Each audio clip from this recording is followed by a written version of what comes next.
Finally tonight, my conversation with 2022's National Teacher of the Year. This week, the White House honored high school history teacher Kurt Russell from Oberlin, Ohio. I sat down with him to talk about what this honor means and both the joys and challenges of teaching today. What started you along the path to teaching? What was the inspiration? Two teachers.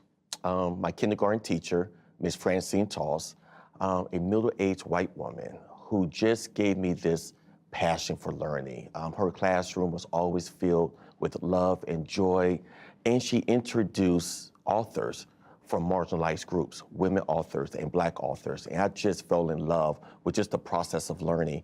And then my 8th grade math teacher was the first Black male teacher I ever had.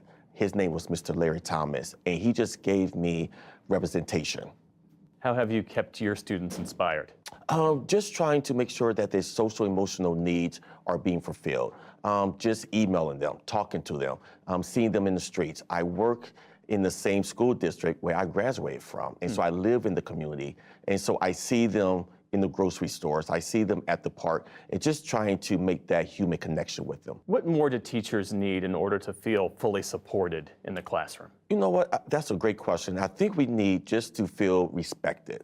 A lot of times we have policies that goes against the fundamentals of teaching. A lot of times you hear about the CRT, you hear about book banning, and I think teachers are the experts in the classroom, and we need to be treated as such. To that point, you teach elective courses in African American history as well as race, gender, and oppression. And you said during the White House ceremony this past week that students need to feel represented in their coursework in order for them to be well-rounded. Students must see themselves in the classrooms and the curriculum in order to empower and to engage. That's why I created courses that allow students to feel valued. Courses that deals with women's rights, gay rights, and also a survey of Black history.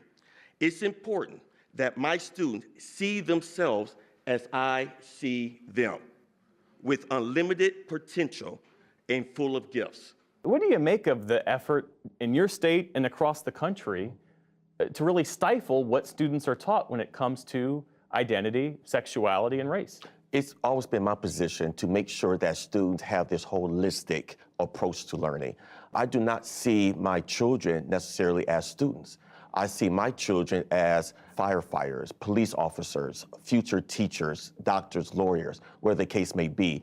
And when I see them as those professions, I realize that they need diversity and they need to be able to connect with all types of people. And so it's very important for me to give my students that approach to learning.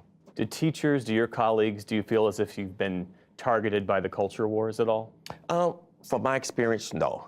Oberlin High School, Oberlin City Schools, the city of Oberlin is very supportive in what I do as a teacher and what other teachers are doing in the classroom. We always have this position that we are here for the children, learner-centered, and I think that's what we do very well. What was it like being at the White House this past week, being celebrated by your colleagues and by the President and First Lady? Surreal, absolutely surreal. First of all, President Biden, Dr. Biden, was so gracious and cordial to open up their homes to myself and the other state teachers of the year. It's an experience that I would never forget. Very, very emotional. At the same time, just realizing the history behind it. How will this honor change your approach to the job? I think I'll become more aware because I'm learning. It will give me the opportunity to travel and to learn from other great educators out there. And so I could bring that back to my students. This will be all worthwhile. Kurt Russell, congratulations and thanks again for your time.